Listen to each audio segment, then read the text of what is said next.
मोहिनी के साथ राजा रुक्मांधक का वैदिक नगर को प्रस्थान। राजकुमार धर्मांधक का स्वागत के लिए मार्ग में आगमन तथा पिता पुत्र संवाद। वशिष्ठ जी कहते हैं, छिपकली को पाप से मुक्त करके राजा रुक्मांधक बड़े प्रसन्न हुए और वे मोहिनी से हंसते हुए बोले, घोड़े पर शीघ्र सवार हो जाओ। राजा की बात सुनकर मोहिनी वायु के समान तेज वेग वाले उस अश्व पर पति के साथ सवार हुई। राजा रुक्मांधक बड़े हर्ष के साथ मार्ग में आए हुए वृक्ष, पर्वत, नदी, अत्यंत विचित्र वन, नाना प्रकार के मृग, ग्राम, दुर्ग, देश, शुभ नगर, विचित्र सरोवर तथा परम मनोहर भूभाग का दर्शन करते हुए वैदिश नगर में आए और जो उसके अपने अधीन था। गुप्तचरों के द्वारा महाराजा के आगमन का समाचार सुनकर राजकुमार धर्मांगद हर्ष में भर गए और अपने वशवर्ती राजाओं से पिता के संबंध में इस प्रकार बोले, नृपवरों, मेरे पिता का अश्व इधर आ पहुंचा है, इसलिए हम सब लोग महाराज के सन्मुख चले। जो पुत्र पिता के आने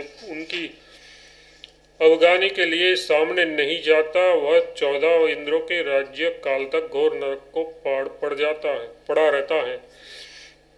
पिता के स्वागत के लिए सामने जाने वाले पुत्र को पग पग पर यज्ञ का फल प्राप्त होता है, ऐसा पौराणिक द्विज कहते हैं। अतः उठिए, मैं आप लोगों के साथ पिता को प्रेम पूर्वक प्रणाम करने के लिए चल रहा हूँ, क्योंकि ये मेरे लिए देवताओं के भी देवता हैं। तदनंतर उस सब राजाओं ने तथास्तु कहकर धर्मांधक की आज्ञा स्वीकार की। फिर राजकुमार धर्मांधक उस सब के साथ एक कोस तक पैदल चलकर पिता के सन्मुख गए। मार्ग में दूर तक बढ़ जाने के बाद उन्हें राजा रुक्मांधक मिले। पिता को पाकर धर्मांधक ने राजाओं के साथ धरती पर मस्तक रखकर भक्तिभाव से उन्हें प्रणाम किया। राजन, महाराज रुक्मांधक ने देखा कि मेरा पुत्र प्रेमवश अन्य सब नरेशों के साथ स्वागत के लिए आया है और प्रणाम कर रहा है। तब वे घोड़े से उतर पड़े और अपने विशाल भुजाओं से पुत्र को उठाकर उन्होंने हृदय से लगा लिया, उसका मस्तक सूंघा और उस समय धर्मांधक से इस प्रकार कहा, पुत्र, तुम समस्त प्रजाओं का पालन कर रहे हो ना? शत्रुओं को दंड तो देते हो ना?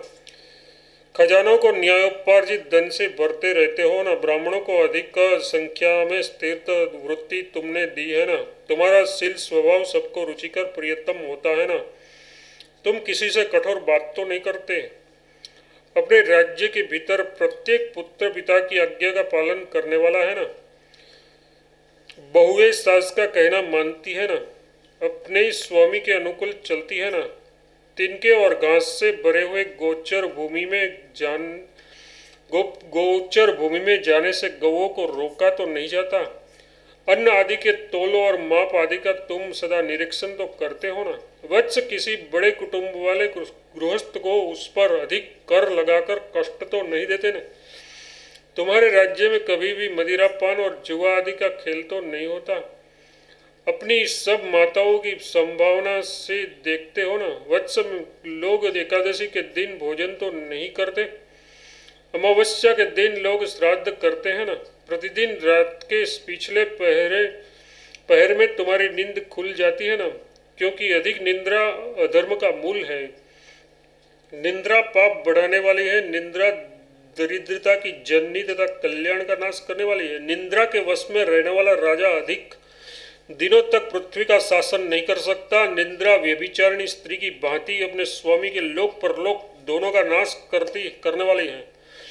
पिता के इस प्रकार पूछने पर राजकुमार धर्मांधक ने महाराज को बारंबार प्रणाम करके कहा, तात, इस सब बातों का पालन किया गया है और आगे भी आपकी आज्ञा का पालन करूंगा। पिता की आज्ञा पालन करने वाले पुत्र तीनों लोकों में धन्य माने जाते हैं। राजन, जो पिता की बात नहीं मानता उसके लिए सबसे बढ़कर और पातक क्या हो सकता है? जो पिता के वचनों की अवहेलना करके गंगा स्नान करने के लिए जाता है और पिता की आज्ञा का पालन नहीं करता, उसे उस तीर्थ सेवन का फल नहीं मिलता। मेरा यह शरीर आपके अधीन है, मेरे धर्म पर भी आपका अधिकार है और आप ही मेरे सबसे बड़े देवता हैं। अनेकों राजाओं से घेरे हुए अपने पुत्र धर्मांधक की बात सुनकर महाराज रुक्मांधक ने पुनः उसे छाती से लगा लिया और इस प्रकार कहा, बेटा, तुमने ठीक कहा है, क्योंकि तुम धर्म के ज्ञाता हो। पुत्र के लिए पिता से बढ़कर दूसरा कोई देवता नहीं है। बेटा, तुमने अनेक राजाओं से सुरक्षित 7 द्वीप वाली पृथ्वी को जीतकर जो उसकी भलीभांति रक्षा की है, उससे तुमने मुझे अपने मस्तक पर बिठा लिया। रोज लोकों में यही सबसे बड़ा सुख है। लोक में यही सबसे बड़ा सुख है, यही अक्षय स्वर्गलोक है कि पृथ्वी पर पुत्र अपने पिता से अधिक यशस्वी हो। तुम सद्गुण पर चलने वाले तथा समस्त राजाओं पर शासन करने वाले हो। तुमने मुझे कृतार्थ कर दिया, ठीक उसी तरह जैसे शुभ एकादशी तिथि ने मुझे कृतार्थ किया है। पिता की ये बात सुनकर राजपुत्र धर्मांधक ने पूछा, पिताजी सारी संपत्ति मुझे सौंपकर आप कहाँ चले गए थे? एक कांतिमय देवी किस स्थान पर प्राप्त हुई है? महिपाल मालूम होता है कि यह साक्षात गिरिजा नंदिनी उमा है अथवा क्षीरसागर कन्या लक्ष्मी है। अहो ब्रह्मा जी, रूप रचना में कितने कुशल है जिन्होंने ऐसी देवी का निर्माण किया है। राजराजेश्वरी स्वर्ण गौरी देवी आपके घर की शोभा बढ़ाने योग्य है। यदि इनकी जैसी माता मुझे प्राप्त हो जाए तो मुझसे बढ़कर पुण्यात्मा दूसरा कौन होगा।